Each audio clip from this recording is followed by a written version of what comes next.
Welcome to the Jen Cares Powered by Chozen Live podcast, a podcast that brings the community to you.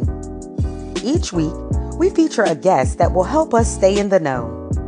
We are here every Monday at 8 p.m. on Facebook and YouTube. Be sure to like, comment, and share, and subscribe to our YouTube channel.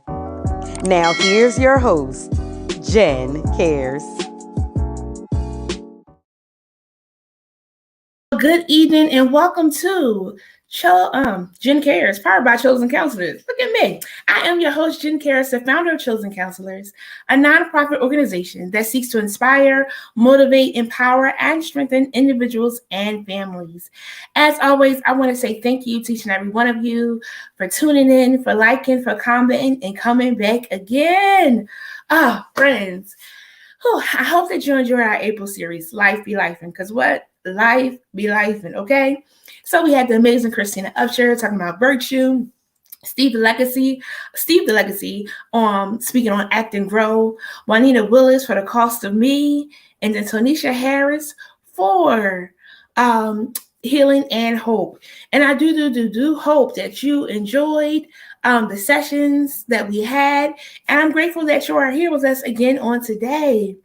Today is May, the first day of May at that, and I'm really excited to get on to just share my heart again for this month. This month's theme is aging and living, okay? Why? Because life is a funny thing sometimes. And May is my birthday month. So I want to talk about aging and living, how you're getting a little older, but the hope is that you're still living. You're still pursuing your dreams. You're still pursuing your goals. You are doing the thing, okay? So this month we have two segments. It's going to be our first one tonight, impressions, and then we're going to close out with sanity. I'll tell you more about that later, but let's get on into it with our first guest, the amazing Shannon. I am so excited to have her. Tonight's theme is impression, so help me welcome Shannon Smith. Woo! Good evening. Hi, how are you? I'm doing well, and you? I'm great. I'm glad to be here on this glorious night. Yes. And I'm so glad to have you on tonight. Over here at Jen Cares, we always start with a quote of the day. And today's quote of the day is, I've learned that people will forget what you said. People will forget what you did. But people will never forget how you made them feel. Again, it says, I've learned that people will forget what you said. People will forget what you did, but people will never forget how you made them feel. By Maya Angelou. What are your thoughts on that quote?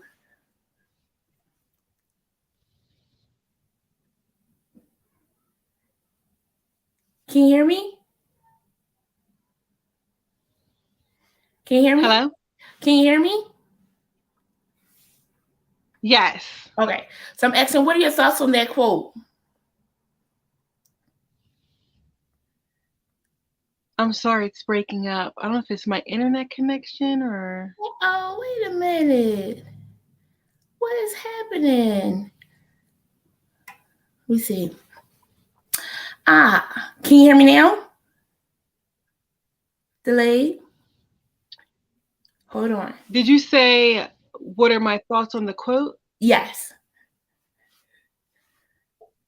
Okay. I absolutely agree with the quote. I feel like if someone makes you feel a certain way, you will always remember how they make you feel. But actions speak louder than words.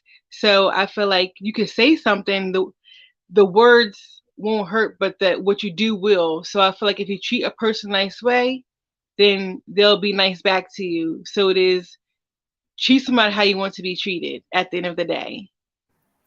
Absolutely. And sometimes people feel like that's a hard thing to do. But we find when we treat somebody how we want to be treated, they then treat us. The hope is that they treat us how we're showing them we want to be treated, right? And that's the hope. But it's a process. Yes. It's a process. But friends, they will never forget how you made them feel. So Shannon, let's get started. Tell us a little bit about who you are. So my name is Shannon Smith. I grew up in a small town of Middletown, Delaware. I am a mother of two beautiful young ladies. I am an entrepreneur. I own a hair salon, and it's been a huge learning process just becoming an entrepreneur and learning the ins and outs of business. Um, been blessed by the best, had a rough childhood growing up. We lived in a shelter when I was a kid, and I'm the first person in my family to become a business owner, so I'm really proud to say I made a different way for my daughters. I am the current Miss Middletown 2023. I'm competing this upcoming Sunday for Miss Delaware for America, so I'm excited about that. Yay. And my platform is mental health. I named it Stability Through Support, and that's just basically to help young people help and find the signs and symptoms of schizophrenia, because my mom was undiagnosed with schizophrenia for the first 21 years of my life. So that made it really hard for me and my sister as children growing up, because we had an unstable childhood. So that's why it's my passion to help young ones in need and help get resources for their family members. Amazing. You said so many things. Thank you for sharing your story. And I kind of want to step by step with some of the things that you shared, right? Because we're talking about aging and living. And sometimes when you're growing up, you have some experiences that you weren't expecting, right? And you're trying to do the best you can with what you had found out. One, kudos to you having your hair salon and being an entrepreneur. And one of the things I want to first start with is being that generational breaker, right? And then growing up, sometimes we think that things have to stay how it was, but we can change the path of our family. What was that experience like for you in changing the path? Like, were you scared? Were you excited? Like, what was the emotions that you felt in doing all of that? So in the beginning, I was definitely nervous because, being an entrepreneur, like signing a lease and just all the responsibilities that come along with it was really nervous for me, because it takes more discipline with your finances, to be more disciplined just in your mind and make sure you're staying on track. So it was really exciting and nervous at the same time. I was excited because just being that, like I said, generational curse breaker. Um, for people to look up to me, my family was a huge deal for me because, you know, even though my mom only had two daughters, I was the youngest. So for me to just, you know, everyone to look to depend on me, lean on me, it made me feel important, because I feel like, yes, I'm the youngest, but I made something out of myself, even though I had a lot of setbacks. Growing up, I just was really proud to, make my mom proud at the end of the day. Mm. Now that's big because, feeling important, but sometimes the weight of carrying the load unintentionally, like the weight that you get of being that person to do that change, as great as it is to feel important, how was that weight to do that though? Like when you didn't do what you thought you could do, or when it didn't work out how you thought it would, was there like pressure in that?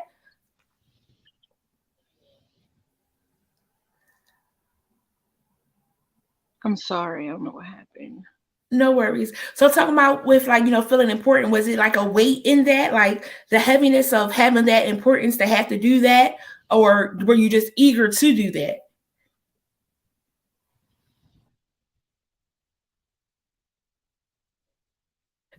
Okay, hold on. Let's try something else.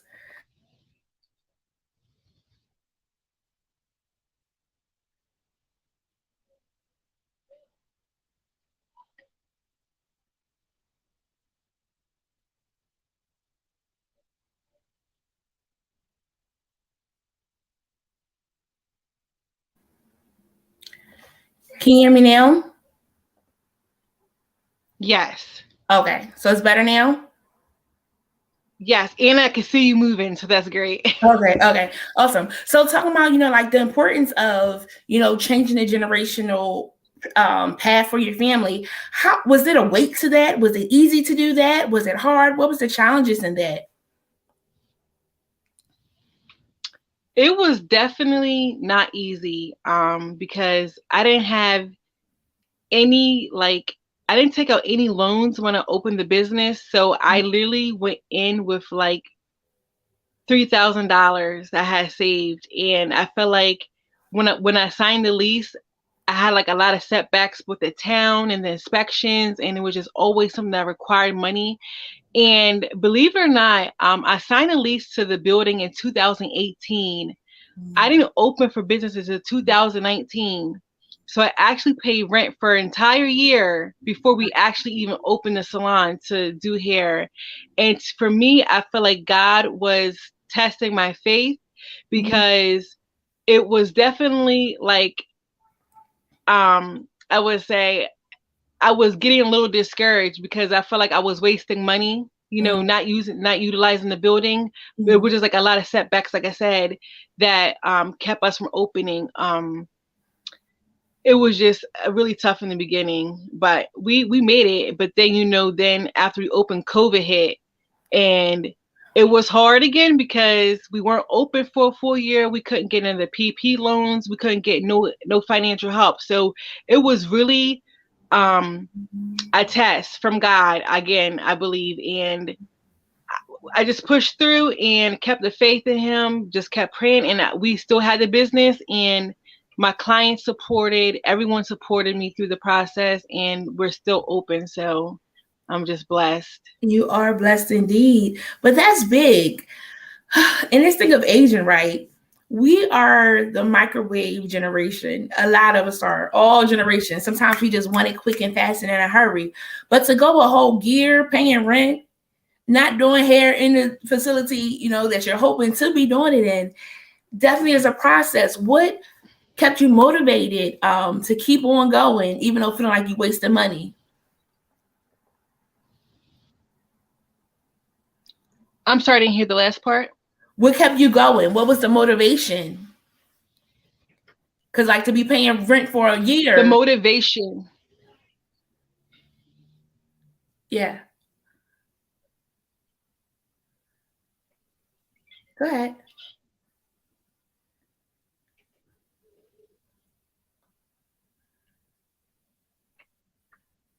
Can you hear me? Hello? Yes.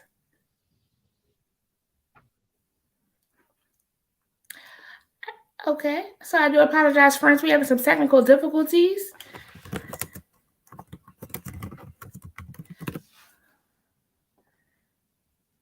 Life be life, and okay, friends, sometimes things happen. However, I like the part of her saying of, having a salon and paying rent for a year. Friends, sometimes we want to give in and throw in the towel, and sometimes we want to just wait a little while. Why? Because sometimes it's meant for us to trust the process, meaning that there are going to be some delays. Things aren't going to go how you want them to go, but we have to push forward, and that can be hard. And growing up, you're like, I'm going to be a business owner. I'm going to be this. I'm going to be that. And when it doesn't happen how we wanted it to happen, when we wanted it to happen, she said she didn't get any loans. She kind of just went in there with the funds that she did have. That's pretty big. That's pretty huge. And at such a young age, right? And sometimes we give up on ourselves. And the hope is that we are encouraged not to give up on ourselves. We are encouraged to keep on going forward and keep on putting our best foot forward in this thing called life. And that's the part of aging. As we get older, we mature a little bit and we leave impressions, right? Because our quote is talking about how people will never forget how you made them feel, right? And we'll never forget how experiences made us feel, right? So to know how, if you are down on your last couple of ducats and things of that sort, right? You get sad, you get discouraged. However, when you were at that moment, I will never be broke another day in my life. And when you get that mentality, it causes you to push forward. It causes you to keep on going in this thing called life. And friends, I want to encourage us to keep on going and whatever it is that we have aspired to do and whatever it is that we dream to do. Why? Because there is more. And you don't have to give up. We talked about with The Cost of Me with Juanita Willis. We talked about the importance of, if you're going through something, to reach out to somebody when you need help. And in aging, the impression is that we want to let people know, oh, I got this. I can handle this. But sometimes, guess what? We don't got it. Sometimes, guess what? We can't handle it. But it's not until we cry out and let somebody know, hey, I need help. Hey, come see about me, right? Because we don't know that. You can't get help. So, friends, I want to encourage us that when we're thinking of impressions, we're not trying to put on a front for anybody. It is what it is. Okay. If Jennifer need help, Jennifer need help. Now, sometimes I'll share. Sometimes I don't. It depends on the situation. Because sometimes it's my own fault that I got into what I got into. You've ever had that experience, friends? Sometimes it is my own fault. And when it's my own fault, I may not want to share, you know? And if I don't want to share, if I don't share, it doesn't mean that it's a bad thing, but we got to keep on going in this thing called life. So, friends, I guess it's back. Let me bring her on in. We're going to bring Shannon right on back in. Let's get this rocking. Here we go. Let's try again. And here we go. Hello. Can you hear me? Hi, we're going to try this again. I do apologize. I just sent you a message, so I don't know if you saw it. Okay. There's there. I don't know if you saw the message, but the Yeah. internet it's like there's an accident outside. My daughter said so. The internet, I think it messed with the wires outside, so it's like messing up the internet connection. Gotcha. Oh, so sorry about that. But we're gonna keep it riding. We're gonna see how much longer the internet let us be here, okay? You hear me now? Okay. Okay. So we were talking about the weight of carrying or being different and being important. How was that process? No. I'm sorry, you answered that. We were talking about how paying a rent for a year. Paying rent for a year for a facility Yes. that you cannot go in. How was that process? That process was definitely hard because, I pay rent where I live at. I had to pay rent where I was currently working at. And then I had to pay rent on a building where I wasn't even using. So financially, it was hard because it was a lot of money going out, but not enough coming in. Luckily, I had a partner who, my boyfriend partner, who believed a lot in me, and he helped me out a lot. But also my church family was helping out, so I can keep the building. But it was really hard financially. Like I said, just to keep the faith and keep moving, pressing forward. I felt like it was definitely a test in my life to where a point where I could say, I worked hard, to keep the building. So now that I'm in it, I got to work harder to keep it up and running because God blessed me with this. So I got to keep blessing others. Yeah. And that's pretty big too. You said you were paying rent at your own house, paying rent to still do hair to keep income coming in, and then paying rent here.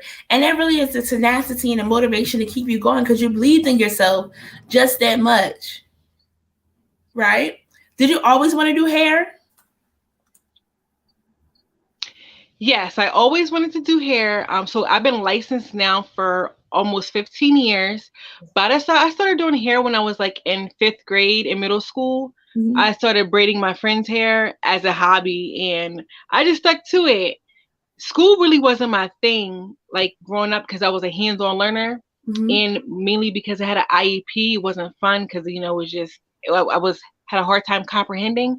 So when I knew I wanted to do hair, I was like, oh, I gotta go get accepted into a Votech school, because I know I don't want to go to college, and I just know I want to do hair. So when the opportunity came about for me to apply for Votech school, I was like, I got in, had to make sure I got, passed all my tests to get a psychometallurgy course, and there it was. Like, I had a teacher who cared dearly about me, and she helped me get through high school because she knew like the troubles I had at home, with my mom, and just the living we had. And every day she's like, you okay? Like, you just had that one person that love on you and care on you. I feel like she helped me, get through high school and get my commentary license, because at first I didn't pass my state board exam. I failed by 3 points. And that was very devastating because I wasn't a good test taker. And I was like, oh my God, like, God, please let me pass, please. Because I knew if I failed again, I would have to repay to take it. And it was like $150 each time. But it worked out and I passed. So I was excited. Yes. Just don't give up hope. I always just say, don't give up, and keep pressing forward. Yes. And it's so important. I like that. You are not alone. I don't always like taking tests. I just feel like the anxiety of Are you gonna get these answers right? And you got this little bit of time to make it happen, and it can overwhelm you. I also like the part of everybody's not set up for college, and finding what it is that brings you joy, that leaves the lasting impression, right? Because if you go to school to be a Yes. doctor because your mom said go to school to be a doctor, you might not be a good doctor. I mean, you'll know it educational wise. However, the hands-on and being able to interact with others, if you have trouble with that, that could cause you some trouble. So it's really great to go in for what you want to go. You said in fifth grade you were doing hair. Yes, in fifth grade I was doing hair. I was just doing like the little braids, like halfway, and Mhm. they was wear the hair out, Yeah. pressed out or something. I would just do it like that. Yeah. And again, it brings you joy. And I think another thing too is Yes. sometimes we find things that make an impression on us where it's like, oh, I want to do this. This is my calling to do. And then sometimes we don't pursue it because we're scared. But like you pursued it. Right. And even in the testing, like, I'm gonna try this again. That's 3 points. That is disrespectful. I won't hold you. But you press forward to keep on going. And I'm so, so, so very proud of you. So in doing that, once you got your license, did you start with somebody else's shop? How was that experience?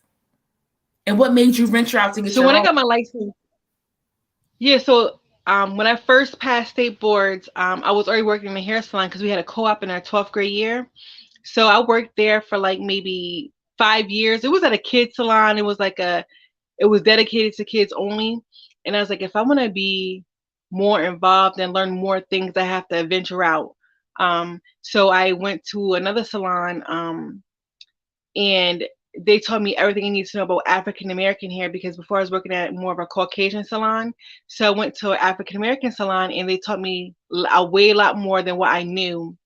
And from there, I never saw myself having my own salon. I was just kind of like, stuck and stagnant, and I was just satisfied with life. Everything was going good.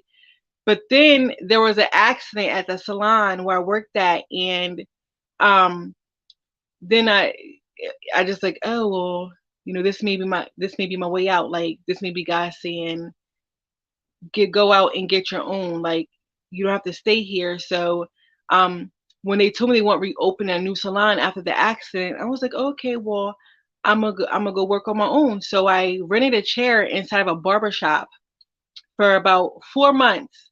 And once I saw that building that I have now, I had a vision while I drove past it. I just saw myself like working behind a chair, like through this window. And I was like, oh my God, I gotta get this building. I gotta get this building. And I called the number like a lot of times and no one was calling me back. And I know there's probably like, who's this little kid probably playing on the phone because I don't have like a mature voice.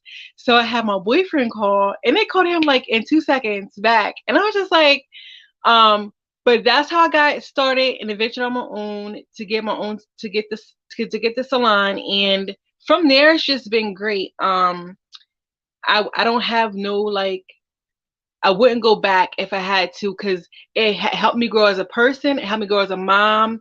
It helped me grow, just be more independable. I always was independable growing up just because of the childhood and life experiences I had. But it made me more um, stern, like more disciplined because I know I have more responsibilities as a business owner now. So it all goes hand in hand.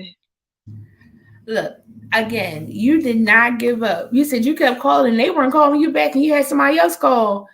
And they call right back. Now I want to Yeah. talk to the people. I want to talk to the people. But I'm again grateful for because we're talking about the microwave. Like sometimes we get in that microwave thing, like it gotta happen right now. When it's not happening, we give up. But because you kept going, even to get the license, you kept going. Then to get the building that you saw, you kept going and pursuing that dream. It's really big because again, we can't give up on ourselves. A door is Yes. waiting for us. So once you did connect with them and you went to see the building, how was that process? Was it like a smooth process where it just went smooth and it was great? It was a very smooth process. I went in, I saw, and I was like, oh, this needs a lot of work. And I'm just like, it really needed a lot of work. And I knew I didn't have the funds, right, to get all the work done. And they were like, okay, well, if you paint, we could take off some rent off your first month or whatever like that. And I was like, okay, well, that's fine. They'll work with me in the beginning. Um, but the big thing was, so when I was a younger, that place I have now used to be a barber shop, Okay. and they used to have shampoo bowls in there. However, over the course of the years, it was other businesses, and someone took out the plumbing lines, but no one knew, not even the owner, and they thought they just put a wall up. But since I knew it was a barbershop, I was like, it'll be easier for me to turn it back into like a salon because the line's already there, but the lines were not there. So all the money I had saved, which was like the $3,000, went into the plumbing work because that cost like 28. So I Mhm. was stuck again because I'm like, I didn't have money for like all the other stuff I needed. And I was Mhm. just like, okay, God, what am I gonna do? What am I gonna do now? Because now I don't have no money to get no materials or nothing. And this guy, God rest his soul, because he just passed away like 2 months ago, but he gifted me with 4 salon stations, Mhm. 4 chairs, Mhm. and 4 mats. And I was like, oh, thank you, Jesus, because that was a huge blessing because that stuff alone is a chair is 100, that like a nice like reasonable price chair can cost like $150 just for one, and a Mhm. station can cost like $200. So he saved me, a few $100. But I was just blessed, for him to bless me. Yes. And again, that's the dopeness of like when we find our gifting and what it is that we enjoy doing, and we feel like we're God led to do this, how God opens up doors for us, right? Because like you was like, yes, this place will be Yes, great. It was a barbershop. We got the plumber, and yes, it's gonna be nice. Wait a minute, what happened to the plumber? They took it out, and you feel like it's a rough spot.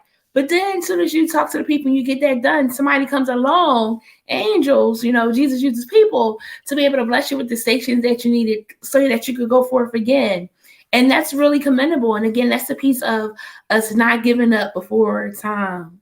They used to have like the mean words, like the person, mm-hmm. breaking the brick, and then they give up and they were just on the brink of getting that reward. And, your story just tells us how we can't give up. We can't give up. I can't give up because I could be Yeah. just on the brink. Whew. Okay, so we And go and I didn't think about it like that until you just said it. So yeah, God loves us, and if we go and do whatever it is that He wants us to do or He's telling us to do, it surprises us how it works out. Because that really worked out in your favor. Because it could have been where you were there for some months, still paying rent, trying to wait for some chairs. But it worked out where you was able to get the things, get some yeah, chairs. So when everything was finally done, he was like, "Ah, we ready to go in yeah, here." Now, question: are you yes. the only stylist at your salon? No, I have two other stylists there now. Mm-hmm. And look at God, because Yep. then you have other stations, which helps you bring back money in to be able to cover what you need to do for the bills and things. God is dope. Look at you, Yep. entrepreneur with staff. So we actually just expanded the salon. So we had one part originally that was 1,000 square feet, and then the store next to us, they went out of business. So we actually we got their building and we knocked down the wall, so we got an additional 800 square feet added to the salon this past August. Congratulations. I'm so happy for you. That's dope. And again, Thank just you. trusting Thank God and you. trusting the process. Because did you think that was going to happen? Yes. No, no, no, I did not. Nope, I did not. I did not. That was really a shocker. Like I said, she told us first that she was closing. I thought to myself, it would be really good if we can get this side. But I was like, can I afford it? That was my first question. Mhm. And I was like, can I afford this? And I was just like, but if there's a will, there's a way. If it's meant for me, God will give it to me. And so that was a mindset I had, and I just stuck with it. Yes. And that's it, and impressions, like another thing about impressions is like what causes us to believe these things or think that these things are possible to even happen, right? And the definition of impression is an idea, feeling, or opinion about something or someone, especially formed without conscious thought or bias, on without thought, conscious thought, but on the basis of little evidence, right? You got this feeling, you got this suspicion, and something about God or how you were brought up caused you to believe in God to have this feeling like, he gonna look out for me, or he has gifted me to do this, or this is where I should go. And that impression lasted you and guided your footsteps to say, if it's God's will, it'll work out. And that's really important. Like, what Yes. impressions do we have on ourselves? What are our beliefs? What are our truths that we hold to be true about life and how things go? That's dope. That's dope. That's dope. That's dope. Okay.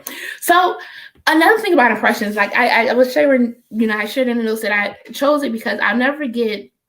It was something that happened in Maryland, and we came across each other. It was like, oh, Jennifer, and I did not remember Shannon, y'all. Telling myself.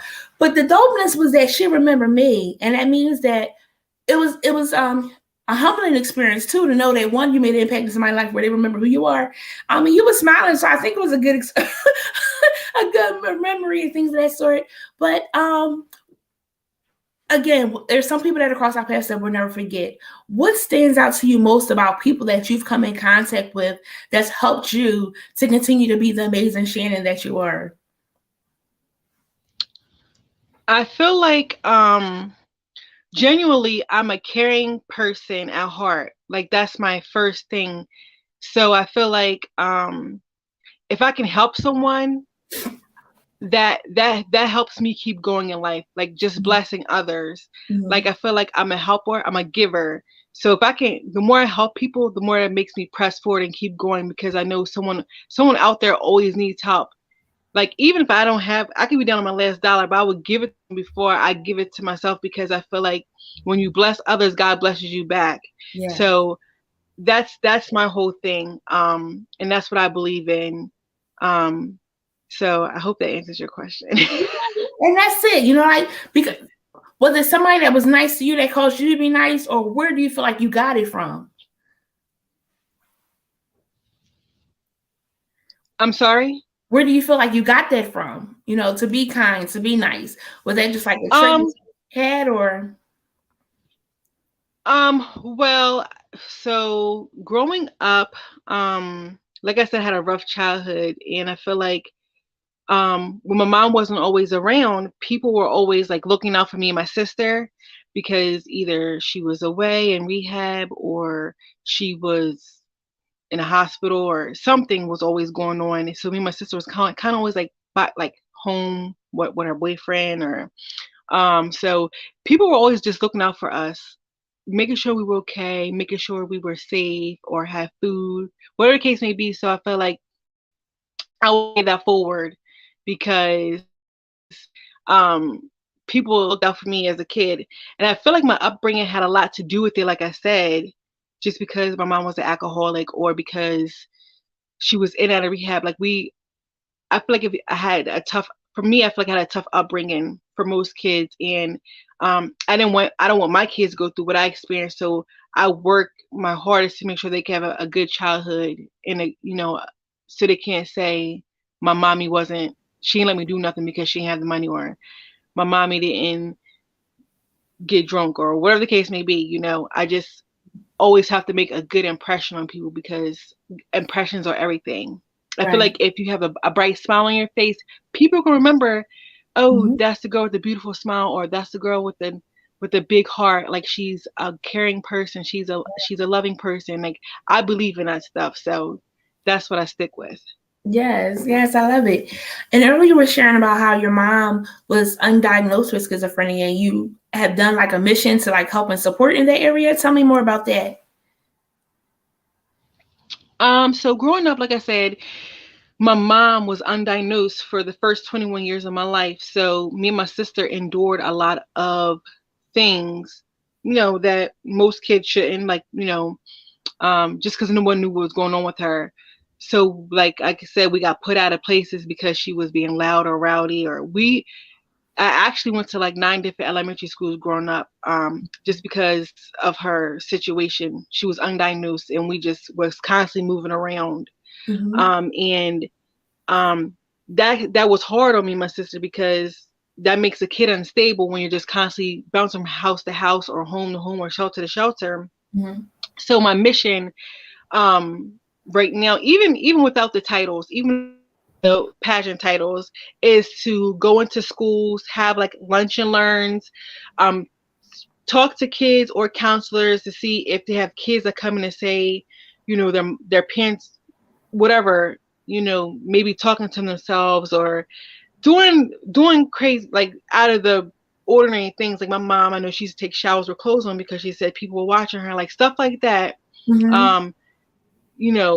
Like I talk to them about that because if they know something's abnormal, I can get resources to help them get the help that they need for their parents and for them, because even though they may feel fine, but one thing about mental illness is it skips generations. So just because I don't have it, that don't mean my kids can't develop it, and it might not attack them now, but it can attack you later on in your adult years too. And it's sometimes more, 9 out of 10 times it's transpired by like a trauma.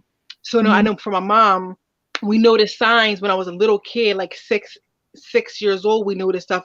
It wasn't as full force, but when my stepdad died, it was like it hit head on. Like she became like violent. Like it was really serious. So that's why it's my mission to like help other families.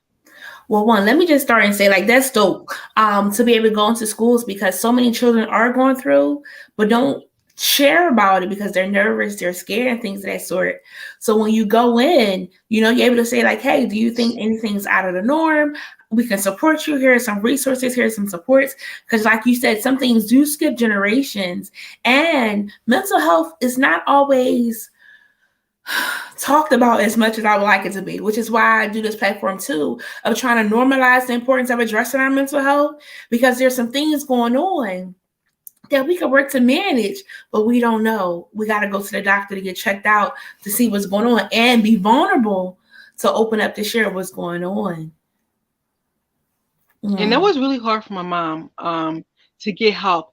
You have to be willing to accept it to get the help that you need. So when you're in a place in a mind frame that everything's fine and you're okay, you're not going to get the help that you need. So it takes a strong person to say, I need help. It takes a strong person to say, I'm ready to get the help that I need, because sometimes it's too late and people just don't get it, and then they just end up hurting themselves. So it really takes a strong person to admit when they need help, because people can only receive when they're ready to receive. Right. That's good. Well, again, that's commendable, of being able to be that voice to children, being that ear to children so that they can talk about what is going on. I was sharing with someone today, we were talking about the different age groups we like working with and things of that sort.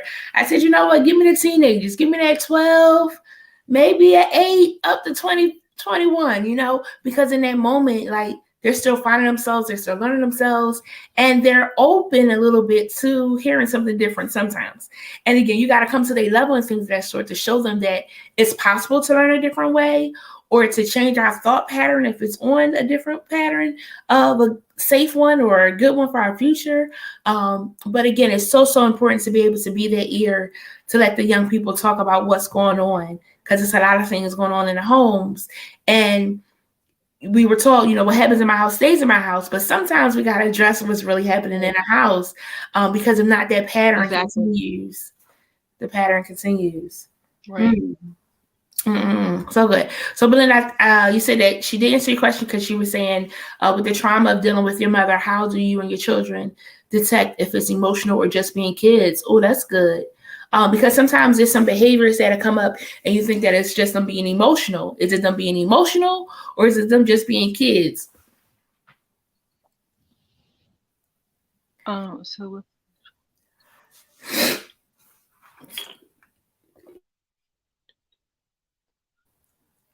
So in that, go ahead. I had to read the question. I'm sorry, I couldn't hear. It was breaking up again. Okay.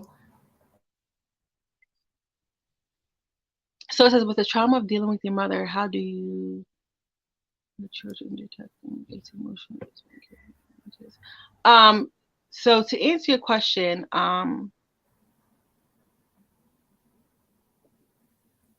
like, how did you know if it was them being emotional or them just being kids? Like, knowing if it really is a mental health concern, or is it just them being kids? Like with my own kids, or kids in general? And kids in general. Um, so I feel like if you know your children, and this really, I feel like if you know your children, you could tell them what they need. Mm, I know when I go to schools to mentor, I have a questionnaire sheet I may give them, and it say circle 1 through 10. You know, um, how often do you feel sad? mhm. One being the lowest, 10 being the highest. How often do you cry? What's your saddest point of the day?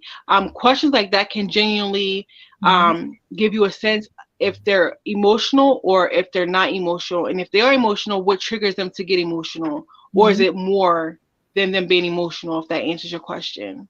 Yeah, yeah. And that's good. And it's the importance of asking the children questions to find out what's going on with them, helping them to process their thoughts and their feelings and their emotions. Because sometimes they're sad and you ask them, well, why are you sad? I don't have anybody to play with. We could fix that, you Yeah, know? And it's some things we can fix. yeah, But if we don't ask, they continue to be sad and then they get into this like stupor and we're like, well, what is going on with Johnny? Johnny is sad. We got to talk to Johnny to find out what's going on. Or sometimes yeah, the children are having challenges in school, you know, yes, with bullying, yes, intimidation, not understanding the education that's going on. When we first started, you said that you're a hands-on learner, right? And I do some anger yes, management groups, yes, and we always talk about what's your learning style. Because if you're not understanding what somebody is saying to you, what somebody's trying to teach you, you get mad, irritated, and agitated. And it's just they didn't know. So when you let them know, I'm gonna learn about hearing, I'm gonna learn about writing it down, I'm gonna learn about seeing it, or I'm gonna learn about doing it. You know, we gotta know what your learning style is because that helps us to make sure that we're getting you what you need. It's so important. right. So important, so important. Another part of that is like with the love languages as well. You know, I love Gary Chapman's book of knowing, you know, how you feel loved. And sometimes the children, they might want you to spend time with them. They may want you to go to a park with them, different things where they have your undivided attention to be able to thrive and do Right. those things that they're trying to do in life. And that's a big one. And again, we have to be able to communicate.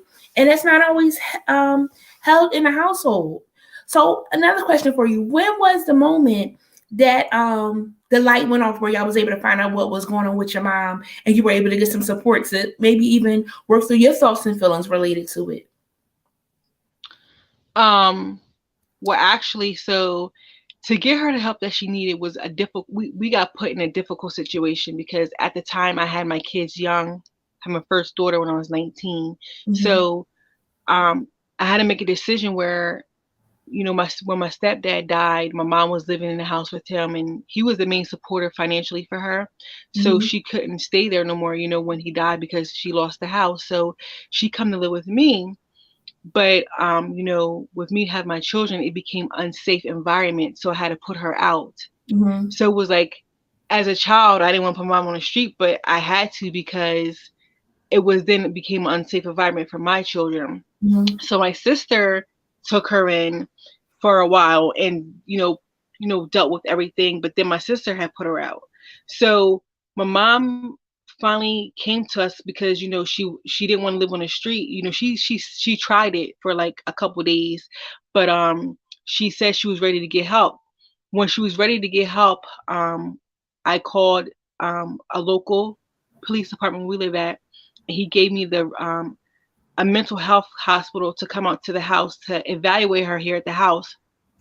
And then right off the bat, they said, just for like 3 questions they asked her, they said that she was schizophrenic, and it was at that time was full blown schizophrenic. So they asked her was she ready to go, and she said yeah. And that was like, we was like, thank you, because um still, even people who are freshly diagnosed with schizophrenia or bipolar or any type of mental illness that's multiple like personality disorder, it is still tough in the beginning because when they come out of the hospitals or the clinics, they are so doped up on drugs Mm-hmm. that when they come out, Right. they have to um relearn a lot of stuff, or they're like zombied out. And I'm like, Mm-hmm. it would hurt me to see my mom walking so slow, and like just not her in her normal self. And I'm like, this is not cool. Mm-hmm. I had to then contact the doctor to ask them if we can get her on a lower dose of medicine, because I couldn't see her like that. And then of course she can't do nothing by herself if she's doped up on like this high, dose of medicine. So they told us not to give her no medicine for a couple of days, and it was a whole year really of just weaning her off meds, getting her new meds. It takes time to find the right medicine for a person dealing with a mental illness, but when we found the right one, it was like magic, because people who have schizophrenia or bipolar, they're always referring pills, right? But pills are not good in a sense, because when they feel like they're okay, they stop taking them. And Mm-hmm. then you have to go through the whole process of Getting back. them getting back on the pills, and it turns into a cycle. Mm-hmm. I found a therapist, and that I was going to for my mental capacity, because going through that with my mom, it really like did something to me. So when I talked to the therapist, she said, ask your mom's doctor about this shot. It was called Hollandol. They have it in pills, but it's a shot method, and you take it once a month. And now when I found out about that, she's been on that shot since 2015. And let me tell you, my mom is she could stay in the house by herself. She could watch my kids. She can cook. She can clean. Like she can do whatever she want. And because I always tell people now, when they say Mm-hmm. somebody they dealing with mental health, I say ask about the shot, because a shot, I would recommend the shot 100% more than any pill, because if you miss it, if you miss your shot the next month, it don't just leave your system, because it's in your system. So it's not like when you skip a pill, you gonna have symptoms. Like the shot, you can, if you, like, one time we was on vacation, she missed her shot for like 2 weeks. Mm-hmm. She didn't have no like symptoms, because it's in her blood system. So the shot really works, and that was a breakthrough for us, because Yes. without the shot, I feel like we would still be going through the same process like a lot, because like I said, when they're on the pills, they think they're fine, they stop taking them, and then it's like a repeating cycle. So the shot really, I recommend the shot if anybody's dealing with it. It's just like a big breakthrough for us. Yes. One, I want to say thank you so much for sharing. Um, and people are like, oh, she's telling like she's helping somebody. Friends, if you're listening, she's helping us. Because the first part is one, knowing your limits, right? And the hope was that you could take your mom in, Mm-hmm. but it was unsafe. So you had to say, Mom, I can't do this. I got to look out for my children. Your sister tried. She had to know her limits. Mom, we can't do this. But when they set some boundaries and things like that, so mom was like, all right, I'm not about the street life. I need some help. And she was open and receptive. This is the other thing that blows my mind. Mm-hmm. When a professional came out to the house to come see her, within 3 questions, they knew what was going on. And this is why it's so Yeah. important to reach out to a professional in the area that you need support in. You know, if you go to a Yes. car dealer or a mechanic and he's been working on cars for a while, he gonna know, oh, that's what this is. That's what that is. Mm-hmm. That sort. So when we go to the person that specializes in that area, they can help you to pinpoint what's going on. The other part was the Right. importance of you being an advocate for your mom, right? I Mm-hmm. work with numerous clients, and they got on medications and things of that sort. And I will go to the med appointment and say, okay, that's too much meds, or if that's not enough meds and things of that sort, to really gauge how it is going, because everybody's body is different. You know, sometimes you got to cut it Mm-hmm. down, sometimes you got to increase it, depending on everybody's tolerance level. So you being an advocate for your mom to make sure she was getting the services and support that she needed, commendable. And then that part of having patience. Friends, if we're really trying to help somebody, we got to have some patience, because it takes some time to go through to find out what's best for them.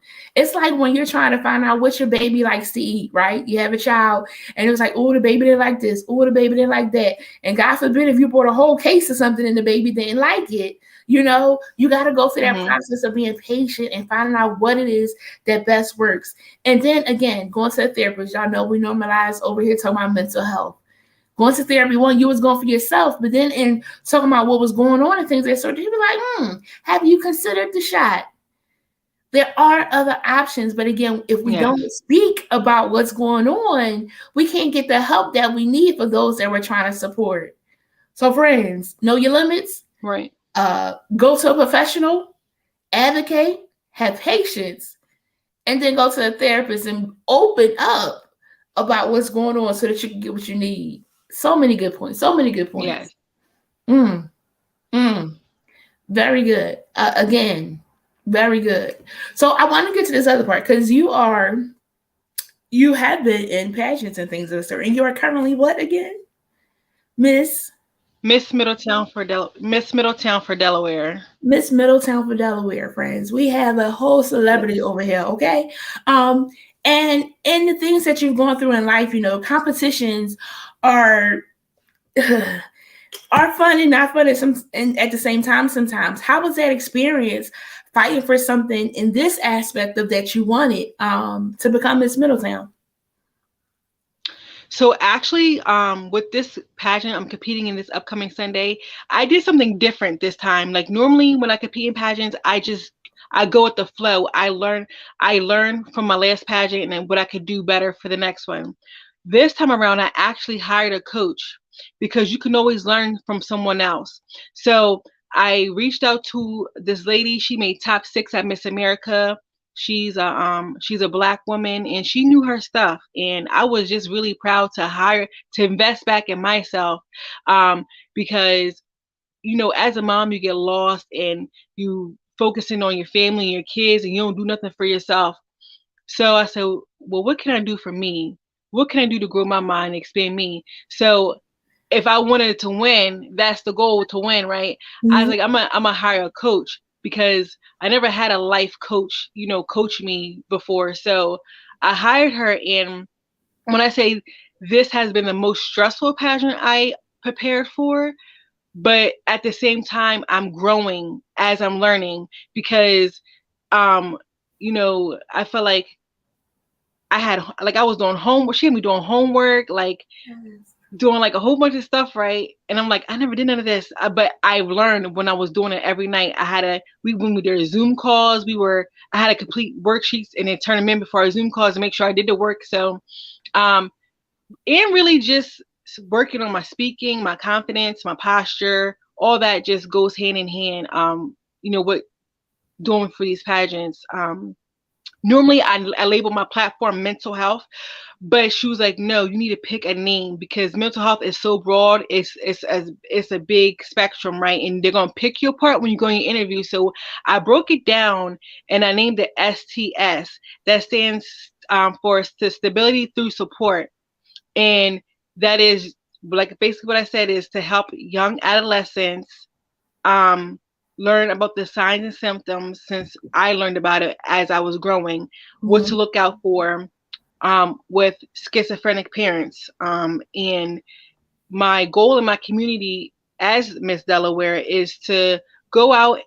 I'll have a more broader platform since I'll be Mhm. across the state, just to go more schools. Because right now I'm just going to a few local schools in my area, Okay. and let me come in there here and there, but just to go into more places across Delaware, even beyond, and just to talk about it. That's my ultimate goal. Again, dropping some more nuggets. You said you wanted to invest in yourself and you hired a coach. Yes. Friends, when we're trying to do something that's serious, we're trying to be about business. Sometimes, most times, we need to invest in ourselves because we only know but so much, right? Mhm. I can only tell you but so much. Even, okay, as a beautician, right? Now, I Mhm. can show you how to wash hair. I can show you how to dry hair. I can show you how to relax it and color it too. However, as a stylist, somebody who's went to school for it, they're a little bit more educated, okay? So again, Yes. we know the hood way, for lack of better words, but they know the Yes. professional way to be able to do it. Not that you can't do it, but sometimes there's some other pieces that we want to be cautious of. We want to be mindful of. Like if you have dandruff or if you have like a skin condition going on, the stylist can really guide you. I'm just going to tell you to put some blessed oil on it. Right. And call it a day. However, when you go to that professional, when you go to somebody, because you've been doing it for a while, so you know what it is that you're doing, but you want Mhm. to take it a step up. So sometimes to take it a step up, you have to invest in yourselves, friends, and get a coach. Ah, this is Yes. cool. This is cool. Ah, I like it. Very nice. So you said so the competition is this Sunday? Yes. Got it. I have to get the details so I could, follow it along and tune in to see how it goes and things like that. So I do wish you well with that. You have a couple of sashes behind you. What three titles have you held so far? Or what titles have you held so far? Well, the ones that's behind me, these are like my most recent local ones. So, Mhm. let me see. This one, this white one, this is Miss Mid Atlantic 2020. Okay. Um, I competed for Miss Earth back in 2020 in Florida. I Okay. made top 12 at this pageant. Very nice. And this one, I was National Miss Delaware. This was Um, in 2018. Okay. This pageant took place in Florida. No, I'm sorry. This one took place in Virginia. Okay. Um, and then this was my local title for the Miss Earth system, Miss Okay. Middletown. And this one is my local title for the current pageant, Miss Middletown. Okay.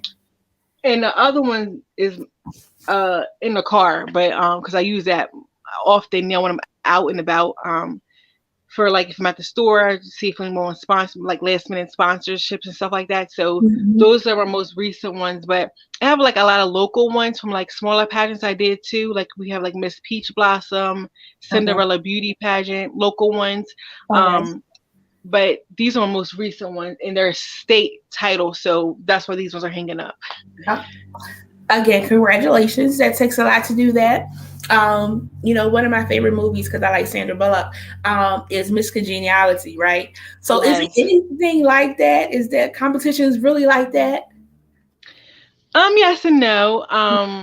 I do like that. I feel like they're more fun. I keep Pete because it's fun for me. Like, I don't play a sport but I would say that pageants are my hobby. Like I do them because I like to network. I like to meet other women, hear their stories because everyone has a story. Mhm. I do it for the fun and the beauty because I love to dress up, but doing hair every day, I'm not putting heels on. I'm not getting all glamorous and beautified to go do Mhm. hair, Mhm. and that's my passion. Like I love doing hair, like make people feel beautiful, but also pageants helps me. Like it's my outlet moment for myself. So I may do them once a year or every other year because they can be costly.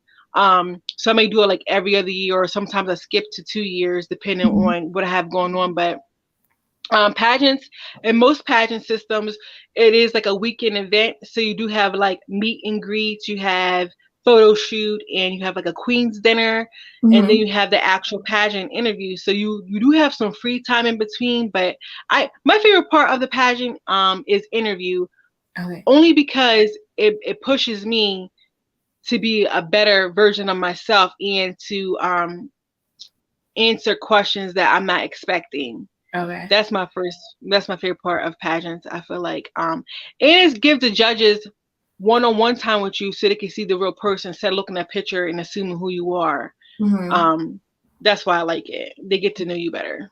Very nice. Very nice. What's What was the most unexpected thing that you experienced in doing the pageants that's been rewarding for you? One, you definitely have been winning because you have many sashes, so you know what you're doing.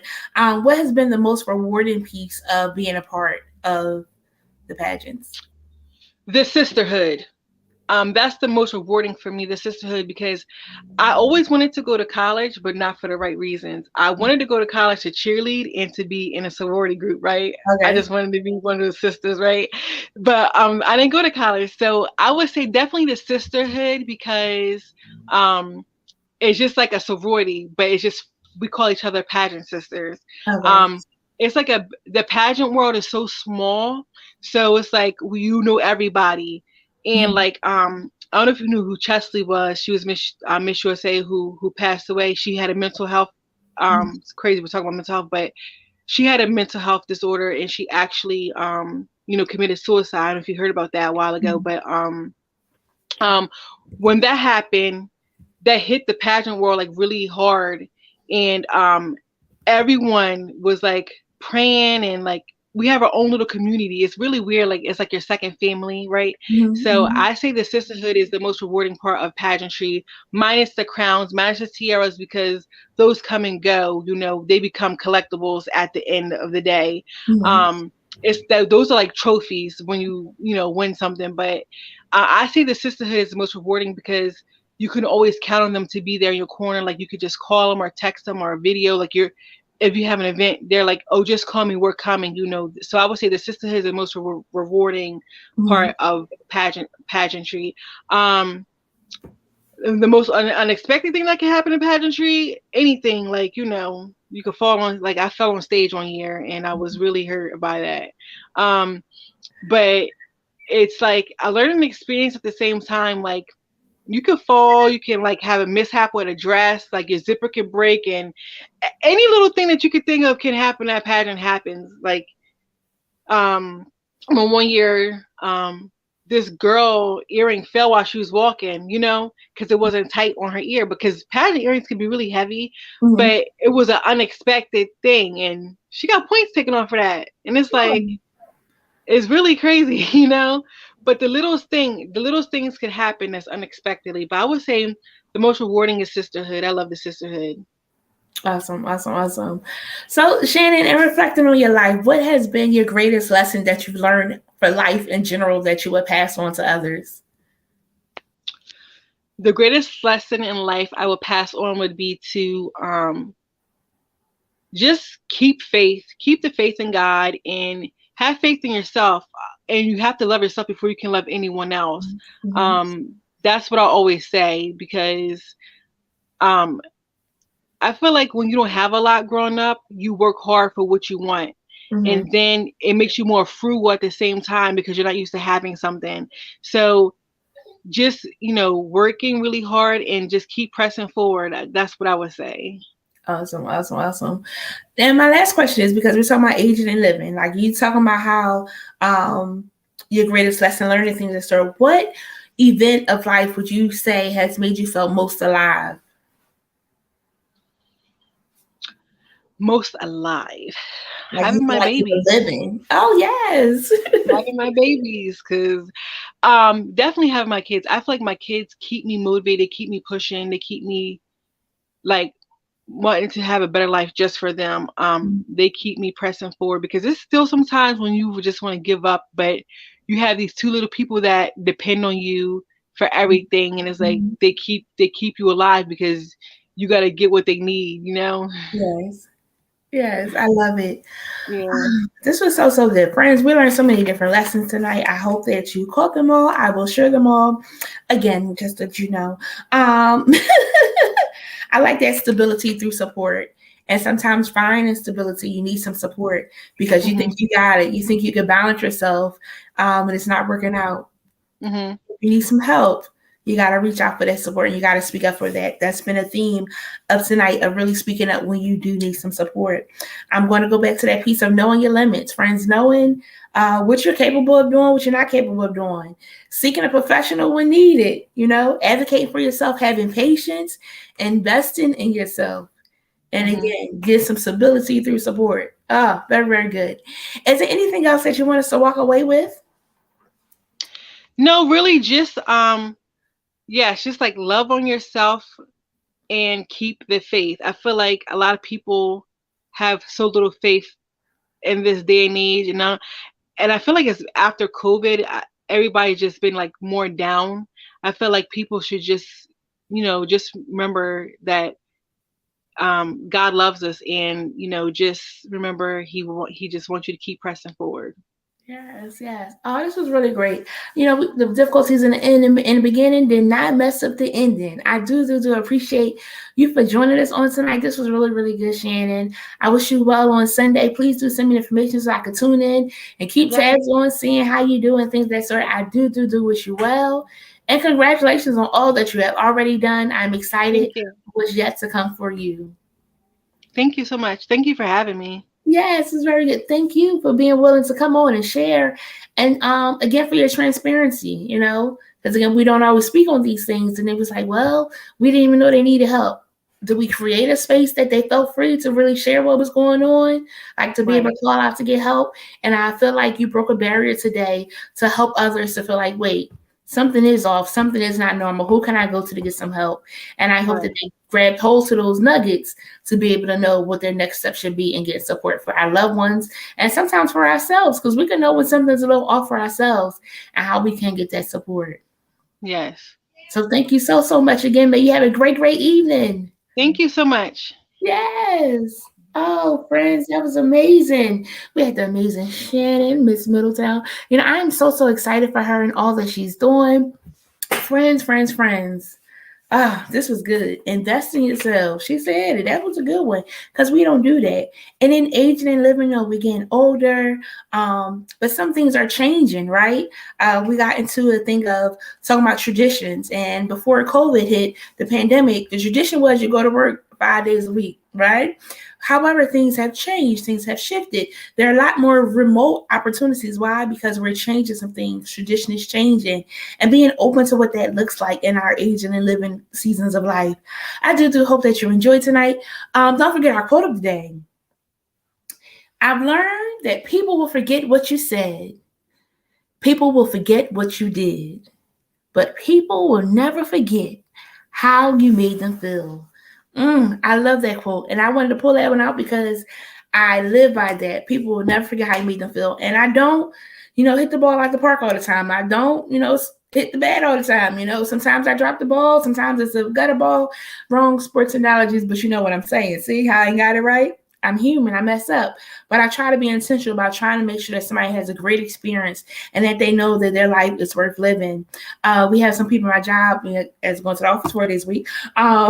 We have a guy, and I make sure I check in. Hey, how you doing? Have a good day. You never know the impact that you're having in somebody's life. So be kind. Say hello. Go on about your day. It doesn't hurt to be kind to somebody else. Friends that share, we're going to take a little pause for the call. So we won't be back next Monday or the next Monday. Why? Because it's your girl's birthday this month. Yeah. And she's taking a pause. And guess what? She can. She can. And she needs to. Why? Because she has to be able to take a pause to be able to come back to y'all. But be sure to join us on May 22nd as we will close out our May series, Aging and Living with Dr. Sereno. It's going to be so, so good talking about sanity. I do hope that you join us again on the 22nd. I hope that until then, that you're doing great, that you're living your life, that you are calling out for help when you need help. Why? Because you do not have to be in this alone. So be sure to join us on the 22nd. In the meantime, nope, she's not popping on live. She's going to take this pause. Why? Because she wants to celebrate her life a little bit. Your girl's turning 40 years old. She's getting a little older. And she's going to take a pause for the cause to reflect on life. I'm really grateful for life, friends. And I'm really, really grateful that you tune in. I'm grateful that you come back again, that you like, that you comment, that you share, because we're doing this to be able to be a light to somebody else. Ooh, she got emotion right there. As you get older, them eye nuggets, they just come out. Why? Because I'm grateful. I am truly, truly grateful. Should not be here, but I am grateful that God has kept me and that I've kept on to him. So join us on the 22nd as we close out this series. I will be sharing some things between now and then, but I love you all. I appreciate you all. I thank you all. Until next time, good night. Friends, we thank you for joining Jen Cares this week. Be sure to follow us on Facebook, Instagram, and subscribe to our YouTube channel. Unable to watch us live? Be sure to find us on your favorite podcast platform. You can also visit our website, chozencounselors.com. That's Chozen with a Z, so that you can stay in the know and most of all, never miss a show. If you found value in this episode, we'd appreciate you sharing it with a friend.